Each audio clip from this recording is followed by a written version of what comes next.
మీ అందరికీ ఒక మాట అండి. ఒక 14-15 ఏళ్లు ఒక రాష్ట్రానికి ముఖ్యమంత్రిగా పనిచేసిన చంద్రబాబు నాయుడు గారు ఎప్పుడైనా ఎక్కడైనా రాష్ట్రంలో ఒక పోర్ట్ గాని ఒక మెడికల్ కాలేజ్ గాని తీసుకొచ్చి రాష్ట్రానికి ఆదాయం తీసుకురావాలి అనే ఆలోచనలు కలిగి ఎప్పుడైనా చంద్రబాబు నాయుడు గారు పని చేశారా అని అడుగుతా ఉన్నామండి.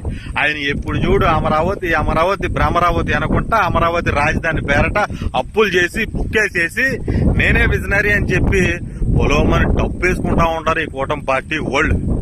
కానీ ఒక్క 5 సంవత్సరాల్లో మా జగన్మోహన్ రెడ్డి గారు పోర్టులు మెడికల్ కాలేజీలు అన్ని రాష్ట్రానికి ఆదాయం తీసుకొచ్చేటువంటి పనులన్నీ అభివృద్ధి చేసి మా జగన్మోహన్ రెడ్డి గారు ఏంటో ఆయన పాలన ఏంటో ప్రజల పక్షాన జగన్మోహన్ రెడ్డి గారు ఎలా నిలబడ్డాడో ఒక్క 5 సంవత్సరాల్లో మొత్తం సినిమా మొత్తం చూపించేశారు.